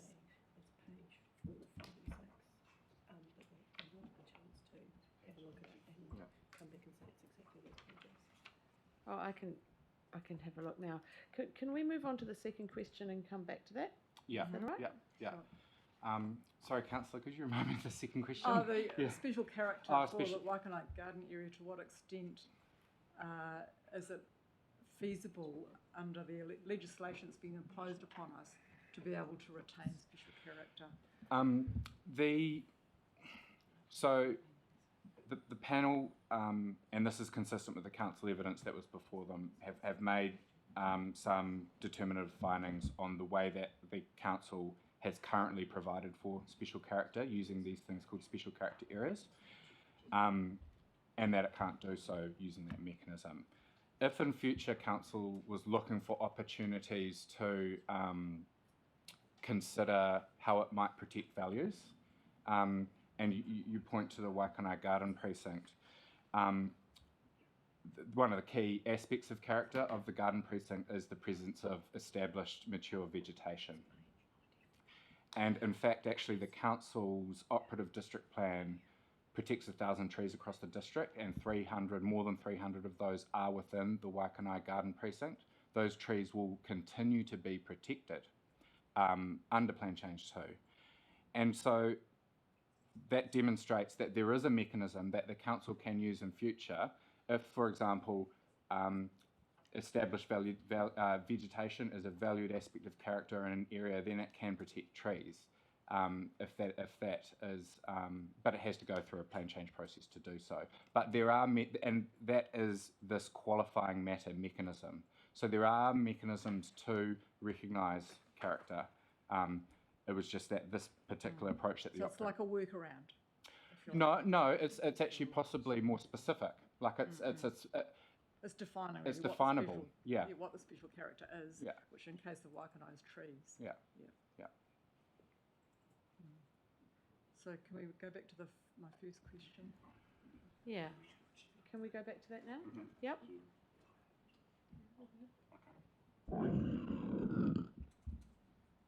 So, Councillor, if I understood your first question right, you're essentially asking why didn't the panel go with the council officer's recommendation on this? Yes. And we think the relevant part of the panel's report is on page 94, paragraph 240, where the panel notes that the council officers considered a structure planned approach was required but did not describe what opportunities or constraints would need to be managed through a structure plan. The submitters planner, Mr. Hampson, is then quoted, and if I can really cut to the chase of what the key sentence was there. One sentence is, however, I do not agree the size of the Mansell site requires a structure planned approach as a precursor to zoning, as any constraints in the site are well known and assessed. It would not negate the ability to prepare a structure plan for the wider Ōtaihanga area in the future if this was desirable. I actually think that 244, A, B, C, D and E are relevant. Yes, that's right. And look, there's a massive risk in us cherry picking particular parts of the report. It's far better to read I think it that's what I was trying as a to... whole. But that's right. Yeah. Paragraph 244 summarises the panel's findings. I think Jason's got a point. We shouldn't be, cherry picking is a good word because it risks putting certain information above other information. Right. When we need to do the same job as the commissioners did, if we want to push back on any of their recommendations, and we need to look at all the information and make an assessment based on looking at all of it. But basically, in summary, the panel has carefully considered that opinion from staff and basically disagreed with that opinion. That's a fair summary, and that information is available from page 92 of the appendix to the report. Thank you. Rob Coford online. Wherever you are in the world. Hello, Madam Chair. Can you hear From me? the moon. Yes, we can hear you, Councillor Coford. Oh, great. Loud and Oh, clear. thank you. Yeah, just Bolzano, North Italy, and enjoying the courtyards here that we have with a predominance of four-storey buildings and a lot of pedestrian precincts. But look, that leads me to a question. On the 20th of August, the Operative District Plan could possibly have 15-storey buildings in the Papara metropolitan area approved. I was just wondering if we have an overall, can we have an overall urban plan to accommodate those? In other words, will they be put in randomly as the applicants come forward and ask for a building consent, or will they be plugged into an overall urban design mechanism where we have taken into account view shafts of Kāpiti Island or the Tararuas and just specific character to the Kāpiti coast. I'm trying to protect that, and also your 6-storey buildings along the Papara beachfront and various other places. Can we have a check in place where they're perhaps reduced to 4 stories until we have an urban plan that accommodates all these special character features? Thank you, Councillor Coford. Firstly, in relation to the, when you referred to 15 stories, I've assumed you've referred to the Metropolitan Centre Zone, which is where we are now. Now, yes. that has already in the district plan what's called a structure plan, and that structure plan sets out the locations where buildings should go and shouldn't go, and where open space should be, where stormwater protection areas should be, and that's actually partly recognises that a large part of the Metropolitan Centre Zone is yet to be developed. So that will guide the location of new development, subject to resource consent, obviously, within the Metropolitan Centre Zone. Now, there are other mechanisms in relation to other areas generally. There are other mechanisms for urban design matters to be taken into account that have been built into Plan Change 2. And principally, that would be the design guides. So the design guides, and there is a design guide for centre zones, and there is a separate design guide for residential zones. These are triggered when development gets beyond 3 dwellings. So for a development with 4 or more dwellings would need to be assessed against these design guides. And these design guides cover things such as, the relationship of buildings to streets, the way in which buildings are oriented optimally for sun, the way in which communal or private outdoor living space might be arranged, so on and so forth. So lots of really good urban design guidance to guide that development. I don't think it could be used to reduce building heights, but it would encourage and it would give council officers, when considering resource consents, statutory mechanisms to seek better urban development outcomes when it comes to these taller buildings. So that would be my response on that. Oh, thanks for that. Your medium density standards are pretty dense too for the residential zone, in my view. That they're just very close, puts the built form very close proximity. So, Councillor Cofer, could you stick to asking questions, and really today is about considering submissions and the Commissioner's responses, not for giving personal views? Oh, no, I'm just getting to the point. It's a question really that, going back to the urban design, how much input can we put in there? I know you've got a urban design guides, which are really good. They guide you to the standards that are required, but will we be having specific design input into specific areas, like nominating pedestrian precincts, linkages to transport hubs, and going back to having those view shafts in between these huge built forms? I mean, 15 stories is very, very high. 6 stories is incredibly high for the Kāpiti Coast, and I'm just trying to get some flexibility with the space and the mass in our special character area. Thank you. Yeah, we're just kind of pondering staff are pondering how to answer that question. Thank you. Just hold fire for a minute. Well, it's quite important because Hold fire for a second, please. Okay.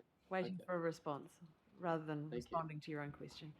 Yeah, to be honest, we were quite keen on some clarification of what the actual question was, Madam Chair.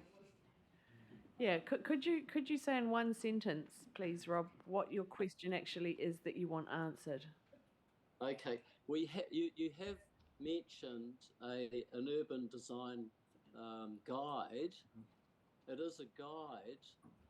Are we having specific designs done to the urban areas without, a bit more specific than a guide, to nominate immediately too? This is the 20th of August onwards. Which areas will be pedestrian precincts, for instance? Are we going to nominate those areas? And then we're going to say, well, look, we could. Okay, is that clear? I think I can answer that question. Yep, great.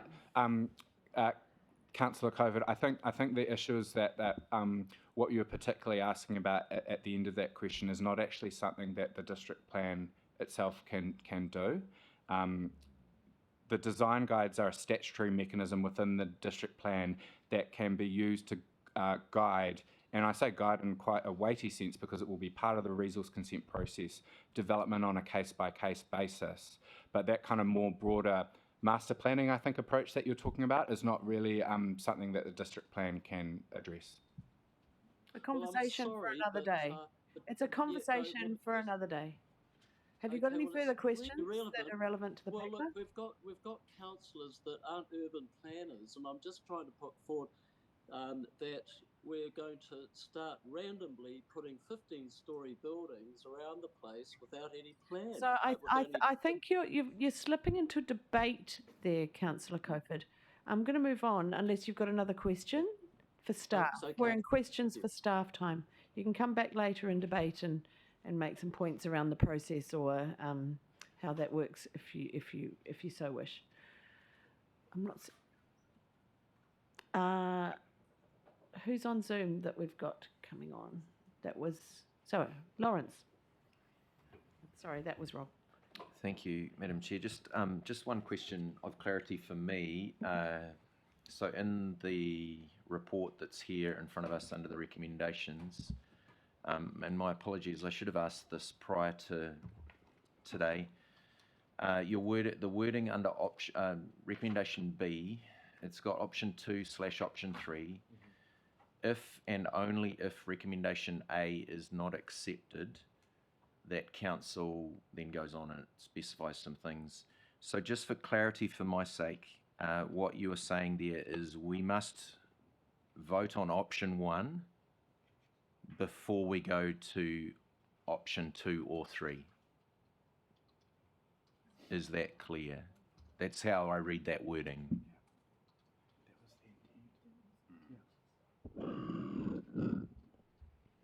Yes. So option 1 is about accepting all of the panel's recommendations. You don't need to go to recommendation B if you go with recommendation A. So, just for clarity for my help here, we can't go straight to recommendation B.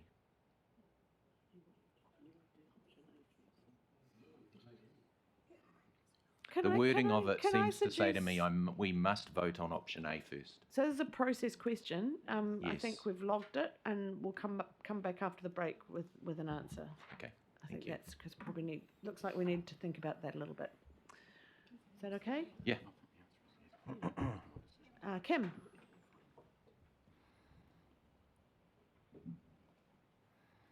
Kia ora. Kia ora. Yes, just one. I just want to get clear.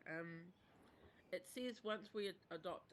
So if we went for recommendation A, the plan would become operative 1st of September 2023. Is that correct?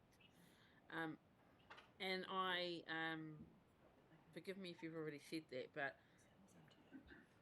I'm kind of at the point where, we've pushed as hard as we could. We've tried to work within the rules as much as we could. Is there any wriggle room in that operative date? Like, have we concentrated on pushing the rules and not maybe thought about pushing that date out to give us that time? Because the fear is that our infrastructure, our social infrastructure, our environmental infrastructure, our water infrastructure is just not ready, and this opens the floodgates. So is there any wriggle room in that operative date? Limited wiggle room, Kim. There's a duty to avoid unreasonable delay in the RMA. Yes, in theory, you could have a fiddle with it by a matter of days or weeks, but I don't think that's what you're suggesting. No. Okay. Thank you. Oh, and just a comment. Thanks, guys. Sorry, we're in question time, unless it's just... Okay. No, that's fine. Martin? Through you, Madam Chair, just 3 points of clarity. First one is building on Councillor Coe's conversation around character, fully respecting that council officers are limited by scope and legislation, and respecting that. We also have an option to write to the Minister. And from my perspective, that's the option we as governance should be looking at in respect to those questions. Could I just get some clarity whether that is a process around that? I respect that council officers are limited by the legislation. What put us into this situation was governance, i.e. Parliament. Our decision processes can be outside that process because our options are to go to the Minister to ask for a determination. And if we have issue around character, it cannot be addressed within the legislative framework. It has to be addressed to the Minister directly. Is that correct? I'm happy to write to the Minister if we all agree on any kind of issue at any time. Yeah, I don't think that's the third I don't think option. it's not part of this paper, though. Yeah, but let's have a conversation about writing to the Minister and see if we get an agreement around the table about what we might want to say in Clarity, such Madam correspondence. Chair, I'm under the impression that is an option, and that option is option 3, that we have to, anything we don't agree with then gets forwarded to the Minister. That's in this document. That's how we address it. That's the only way that we can address it, as far as I'm aware. I The don't panel's think done their job. It's not a letter though. Whatever the process is, we're asking for a determination from the minister at this stage. Point to the page on the paper where the process is. Yeah, or maybe even bring up the slide on the... We're going to bring the slide back up. I mean, with the it is options. actually basically relatively straightforward. Accept all, reject all, accept some, reject others. Yep. I appreciate that. What's the process if they get rejected? Minister for the Environment. That's what I'm referring to. To me, and yes, that's what I'm referring to. So the clarity is it would go to the minister. Yes. Correct. Okay, thank you. Second one. Sorry, excuse me for a second.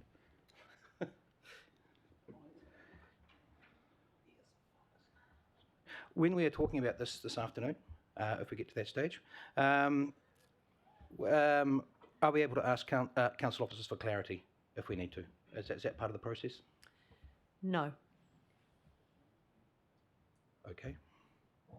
The other one is in relation to what the process is. I sent an email yesterday to the Mayor. I think we'll discuss this more than likely over the lunch break.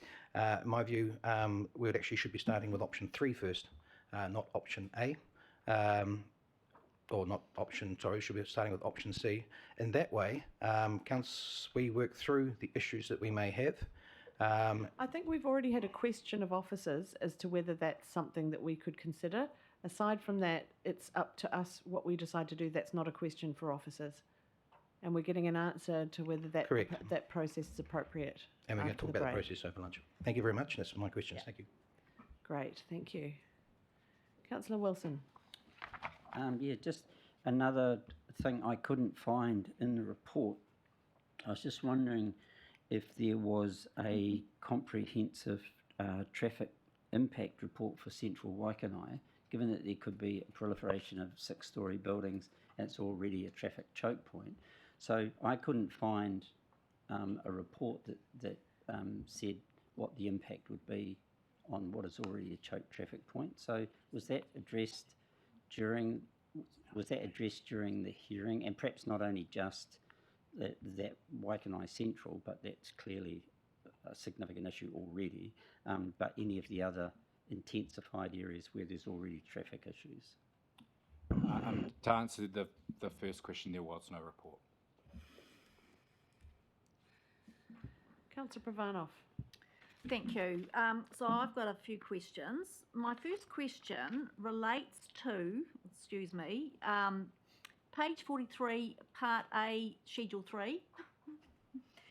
On there, it actually gives various allotment sizes. I couldn't actually find in the document, and I can get this over lunch, about where so that actually refers to Waikanae Beach, and I think there's other areas in that same table, but it doesn't actually refer to what the allotment size is for Paraparaumu, for example.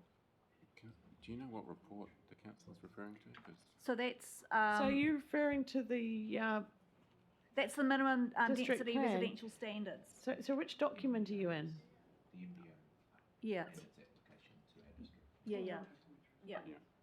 So which we've got the council report, we've got the panel's report. Or just wherever it'll probably be there. So what document are you referring to with your question, please? So that there is a medium density residential standards guide to territorial authorities, July 2022. Yeah, but does that actually refer to Paraparaumu though? I don't think it does. Oh, no, please don't ask another elected member your question. Your questions need to be directed to staff. Yes, so it's about I don't think they've got the piece of paper in front of them that you're talking about. Can I just clarify? You gave us a paragraph reference, but we don't know what report you're talking about. Yeah, so I said so it's a medium density residential standards guide to territorial authorities, July 2020. Oh, right. So that's not within the suite of materials as part of the council agenda. You're selecting a guidance document that's on the MFE website. Okay, then, so I will rephrase the question. So at the back of the appendices, starting on page 273, are all the proposed amendments to the district-wide subdivision chapters. So no doubt it must be in there somewhere. No, those are specific allotment size standards that will apply to Kāpiti as part of Plan Change 2. Right. So in our district plan, there must be some sizes that apply to Paparam. There are in the subdivision provisions that you are referring to, but they will only, it depends on the circumstances of the case. Typically, there will be no minimum allotment size except if it's for subdivision of a vacant allotment. So that's to create an allotment with no house on it. So, but there are other subdivision size standards that still do apply in certain areas in Paraparaumu. So then does that apply to the Mansell proposed plan change? The subdivision rules will apply to any area that is general residential zone, and it will depend on what the land user does in terms of their subdivision as to how they apply and whether or not a minimum size applies. It's will depend on the specifics of the design. Okay, maybe we'll talk offline about this. Okay, so thank you. So just now referring to the proposed amendments to the district-wide subdivision chapters. So they go on for 200 pages in the document. My question is, if the plan change 2 is approved, they basically roll over as with the amendments that are written in there. Is that correct? If you're referring to are you referring to attachment 2 to the yes, council report? Yes. Yeah. Yes. Yeah. So all the amendments that are in attachment 2 would, if the council accepts all the recommendations of the panel, would be incorporated into the district plan. Okay. Yeah. So if in the instance where some of the recommendations were not approved, how would that work? It depends on the nature of what you're not approving. Okay. Yeah. Okay, so I do have some specific questions. So in relation to, it's already come up about the Waikanai garden area. In there, it talks about trees and basically protecting trees in relation to fire risk. There's nothing else, and it's mentioned a number of times in there, so there is actually no mention about ensuring that that tree is actually protected to stay alive, or any distances from the base of that tree to ensure that it will stay alive. So is this the time to actually make changes here now, or because this is in a separate document, can they be looked at further down the line? Because, you know, as I said, there's 200 pages worth of detail of changes that have been made, and I assume that everyone is fully over them. Exactly. So this is my point. So that they're included in here. If this actually various things are approved here, they will be incorporated, regardless of whether you looked at them or not. So I'm just raising that matter. I think that's a matter for debate, unless there's an answer required, and I don't know that there is. Hang on, but staff do want to respond. Okay. Yeah, I think one plan change does not change the world and make it perfect. We know that. That's why you've got a recommendation in here, recommendation C, that says there's a bunch of other work that you might like to do. When it comes to things like tree protections, notable trees, ecological sites, we're going to have to look at those things anyway, because there's a new national policy statement for Indigenous biodiversity that is going to mean we're going to need to look at the district plan and see to what extent it needs change. So I have a funny feeling that when it comes to the long-term plan conversation, that the forward work program for the district plan may just include a plan change on Indigenous biodiversity, and that is an opportunity for you to have a look at things like that. So thank you for that. So that was my first example. My second example, which is much more curly, is on stormwater.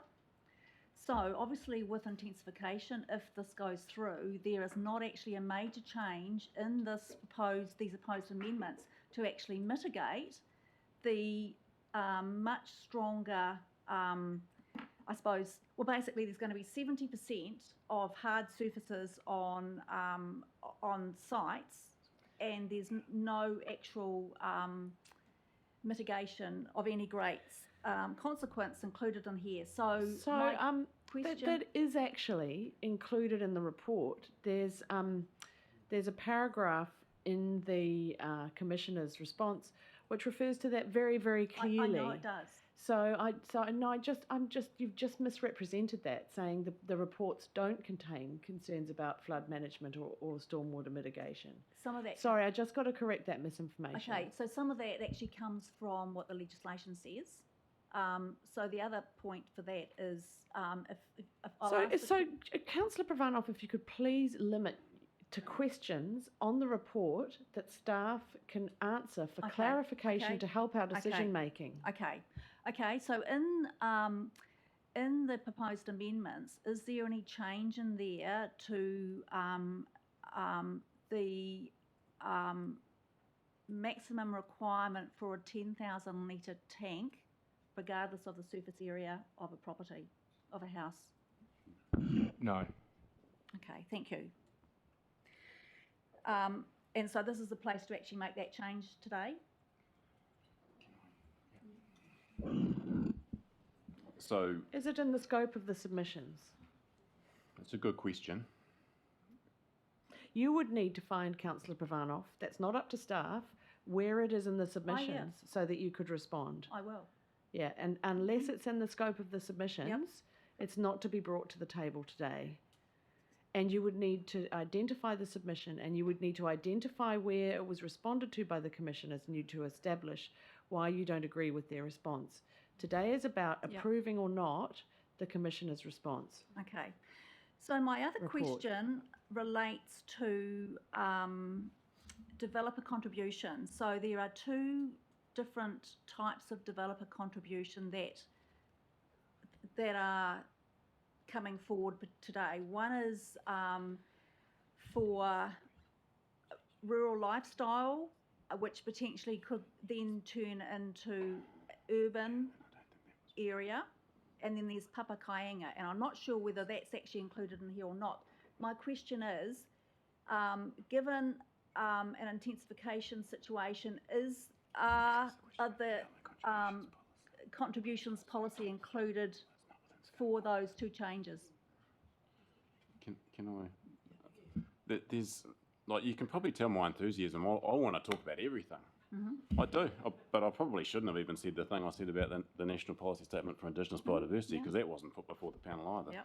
I'd love to be able to have conversations about all the extra work that we want to do together, but I'm afraid there's this horrible thing called the RMA, and it sets this constraint on us about what we can talk about. And if it wasn't put before the panel, as the Mayor quite rightly points out, I have to curb my enthusiasm. Yeah, so if you look on page 316 and 320, there are some changes made to that policy, but others are not. And I suppose, unfortunately, they have not been discussed in detail by councillors. Are you referring to the financial contributions provisions? Yes. Okay. Yes, Yeah. yes. Okay. So that. So what's the question on the financial contributions provisions? So do more financial contributions apply to someone who goes to a subdivision that goes from rural lifestyle to urban?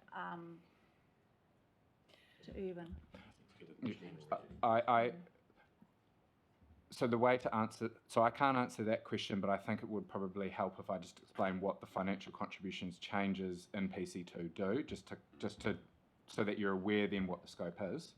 So the changes to council collects money from developers using two mechanisms. One is the development contributions policy. That's an LTP Local Government Act mechanism that is just outside the scope of this discussion. The council also collects financial contributions as part of the district plan under the Resource Management Act, and its current regime for doing that just collects them for reserves. The amendments made to Plan Change 2 include general provisions which enable the council to take financial contributions for infrastructure in circumstances where the development contributions policy does not apply for whatever reason. Now that would be an exception rather than a rule, but that's really all the changes do in PC2, is it just gives council an additional mechanism if that other policy doesn't apply. So, Sorry, just before you go on, Councillor Pravanov, Yes. we're going to stop for lunch at 12:30. It's now 1:10 I'd just like to ask, how many more questions do you have, please? this is actually, I have two more. Okay, thank you. 2:30.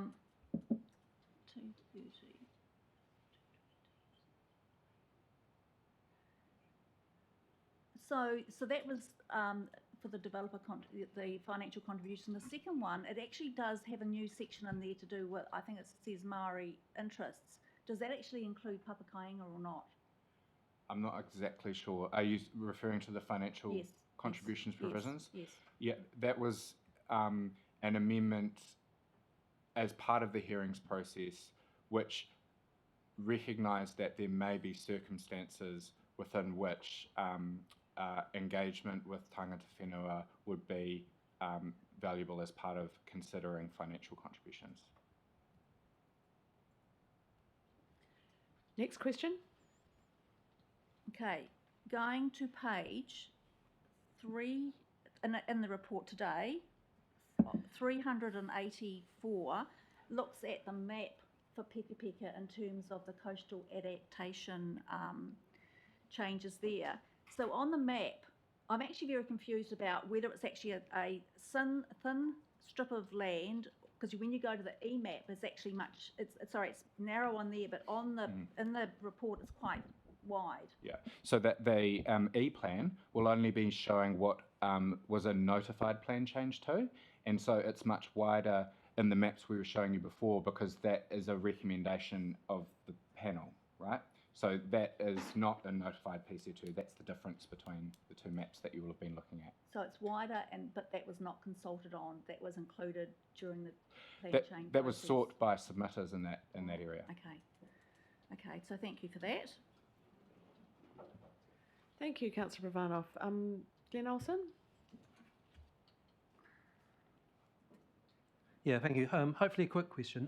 I'm just wondering if councillors today were to reject all or part of the report and it was to go to the minister themselves, will they be limited to the same scope that the panel had, or would they be able to go out and look for new information, get new submissions on it, and actually make a determination which is completely different to anything that we're seeing at the moment? No. Sorry to talk across the end of your question there, Councillor. The minister is limited in exactly the same way as you all are to the way it can consider its decision. It will be considering the panel's report, and it has to make, they have to make their decision under the same statute that you have to make your decision. So there's a symmetry there. Yeah, thank you. Good question. Anybody else? Andre? Tēnā koe, Your Honour. Just want to make a reference on behalf of Titi Awa ki Whakarongotai to the rezoning that was proposed for Otaihanga and Rongomai Lane. And I do want to just acknowledge the engagement between our Taiao consultants and Jason. Chris, thank you, and thank you also. Check now. Andrew, yes, for that acknowledgement. The response I've had has been very commendable. I do want to just ask permission, first of all, if I can raise a point that Titiawa has been misrepresented in what was referred to by a submitter regarding Otaihanga and Rongomai Lane. And this was also then quoted in the IHP report. And it was that Tatiawa had worked closely with the submitter and supported the subdivision application. In fact, what I've been directed to bring to the attention of the hui today. Point of order, Madam Chair. Yeah, it's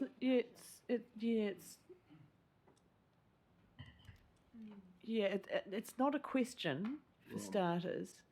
So I think we'll park that and get some advice on whether it's admissible and bring it in as part of debate, if that's acceptable. Yeah, I'm asking for direction on how I can bring this to the attention of the council. Yeah. Great. We've got staff response to that. Kia ora, Andre. I just thought a safe way to bring your point could be to go back to the submission that Chatiawa made on Plan Change 2 and find the relevant part and maybe read that out, which we can research over the lunch break. Oh, you've got that? Okay. Yeah, that sounds good. So any further questions? So after the break, to keep this very, very clean, I'm going to probably not have staff at the table so that it's very clear that it's now our decision to make and to keep this process very clean. And if we really do need clarification on something or more information, we'll adjourn the meeting and we'll get that. Just so it's very clear who's having the discussion for the rest of this paper.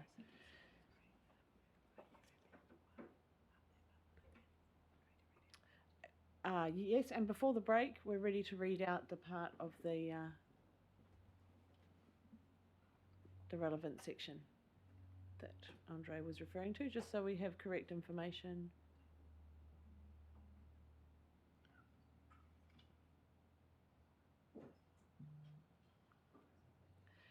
We did have reference from one of the councillors about asking council staff questions offline. We won't have any questions asked of council staff during the break. I just want to make that very, very clear.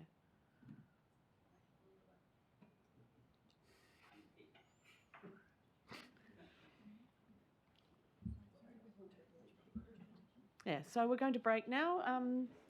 We'll come back just after 1:45, half an hour. Thank you.